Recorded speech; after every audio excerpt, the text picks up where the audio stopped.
The airport floor was cold. I felt my whole body trembling, but it wasn't because of the air conditioning. It was fear.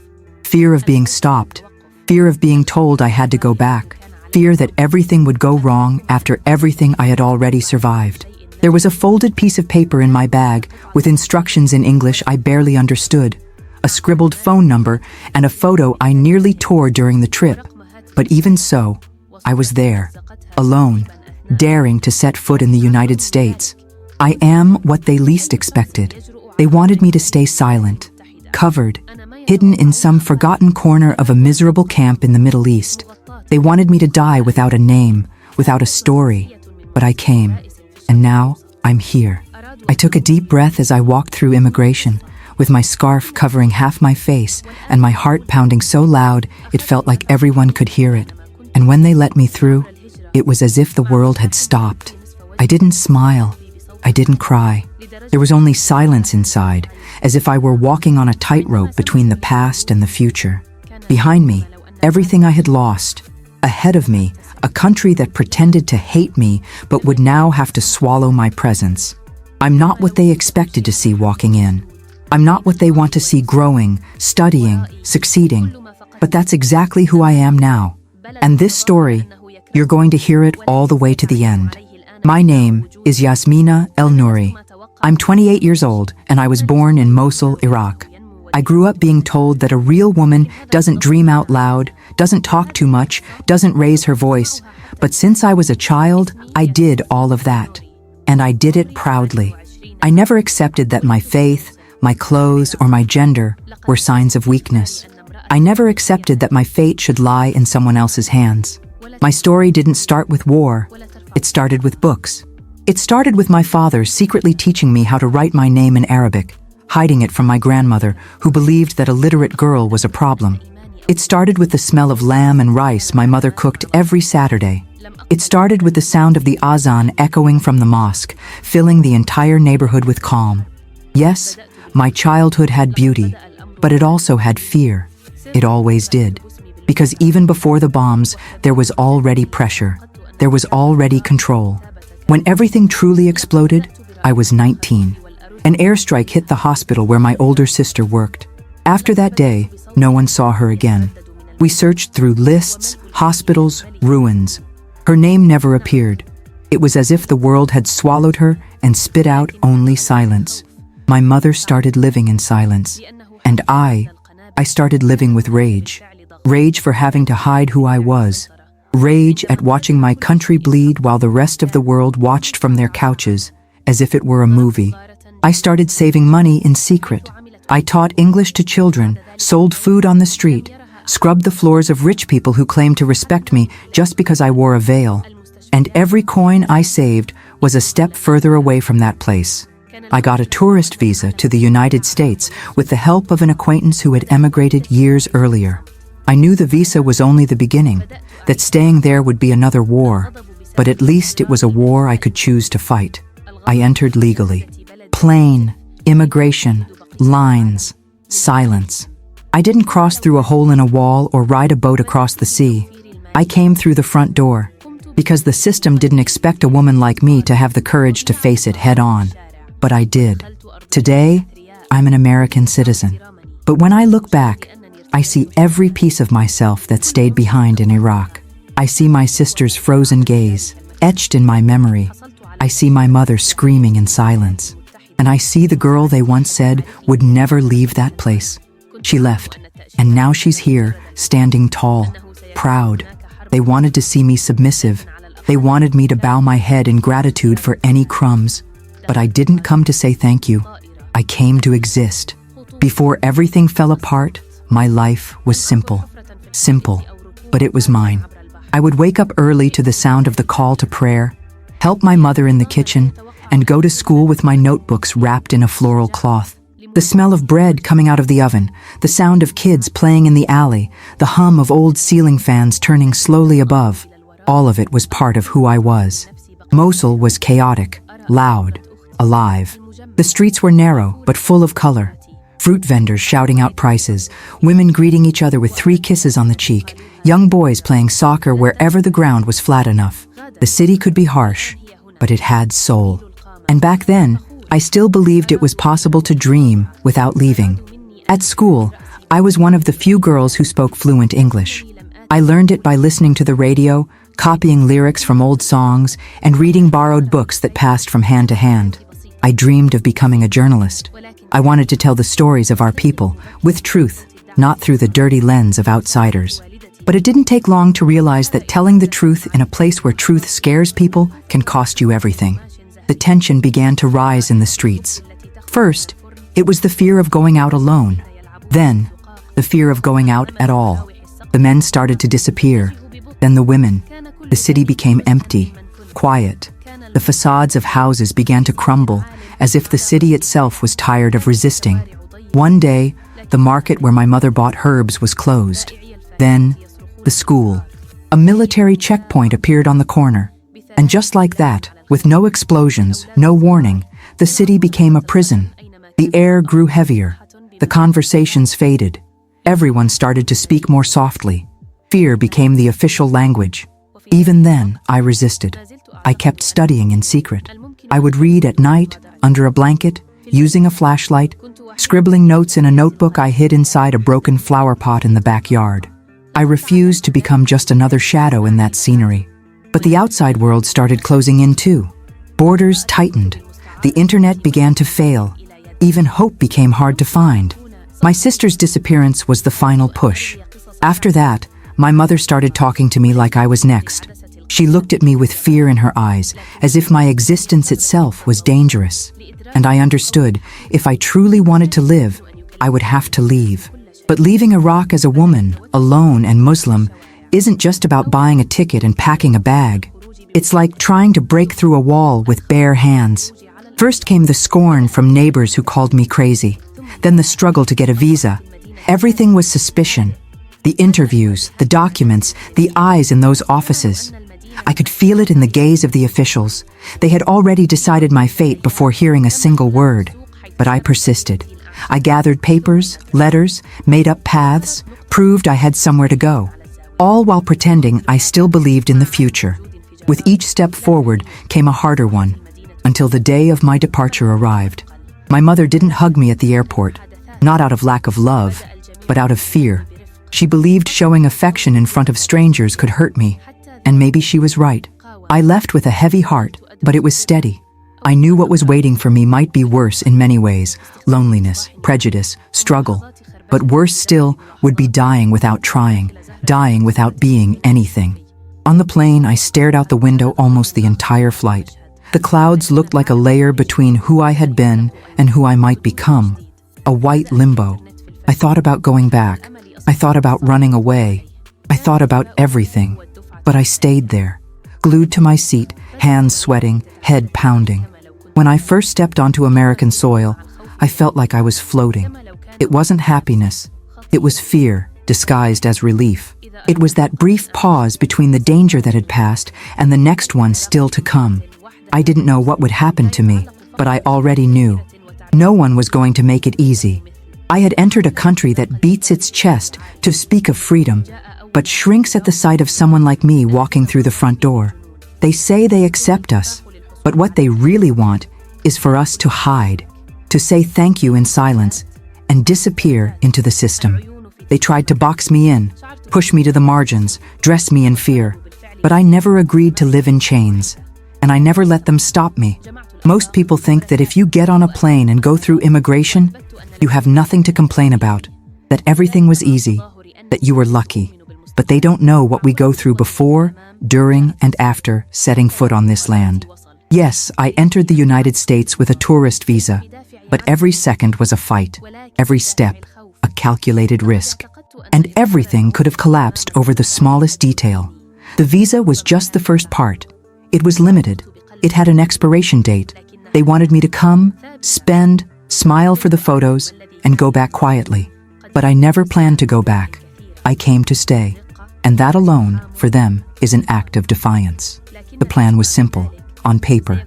Enter legally, and once inside, race against the clock. Register for everything possible. Seek help. Move fast. Don't give the system a chance to swallow me whole. But the plan nearly fell apart in the first month. The place where I was supposed to stay, a woman from my hometown who had been living in New Jersey, simply vanished. The number she gave me no longer worked. I was standing at a subway station with a suitcase, 2 papers in my hand, and not a single familiar face around. And it was winter. A cold I had never felt before. A kind of silence that felt heavy. I spent 2 nights at a bus terminal pretending to wait for someone. I slept sitting up, afraid that if I closed my eyes, a guard would take me away. I was even afraid to cough. I didn't know who might report me, rob me, or just let me freeze in silence. It was in that moment that I truly understood what it meant to be alone in a country that doesn't want you. In the days that followed, I ended up at the home of a woman someone at a mosque referred me to. She rented a tiny room in a basement, shared with 2 other women in similar situations. The floor was concrete. The air was damp. The window looked like a hole to another world. But there, I had a roof. And there, I learned that survival is not beautiful. It's ugly, dirty, and desperate. But still, it's resistance. Living undocumented in the United States means that everything is a threat. A slow-moving police car is enough to make your heart race. A wrong letter in the mailbox makes you think they found you. Working is another war. You take anything, any job, any pay, any condition, and you stay quiet when they disrespect you. Because without documents, you don't have a voice. And even so, I screamed inside. Because I didn't come all this way to crawl. I came to fight. In the first months, I cleaned houses for money in unmarked envelopes. I took the subway for hours, walked miles on foot, did the jobs no one wanted. I scrubbed bathrooms for people who pretended not to see me. I tore the skin on my hands, rubbing tiles until they turned red. All to save enough to pay an immigration lawyer. Because I knew, if I wanted to come out of the shadows, I would have to face the system head on. I managed to get an appointment at an association that helped people like me.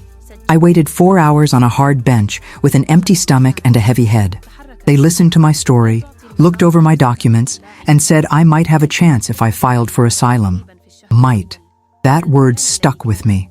Because even after everything I had lived through, it was still just a maybe. Still, I accepted.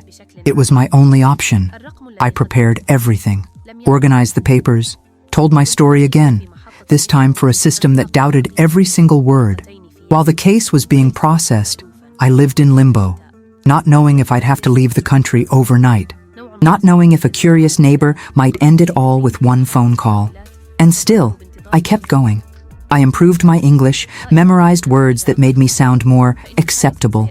But I also resisted. I never took off my hijab. I never hid where I came from. I never let myself become what they wanted me to be. I only shaped my presence just enough to pass through their walls, but never enough to erase myself. After nearly 2 years of this back and forth between fear and hope, I got the notification that my case had moved forward. It wasn't a final victory, but it was the step I needed. From there, I was granted a temporary visa. With it, I got my first official job, cleaning again, of course, but this time with a payslip.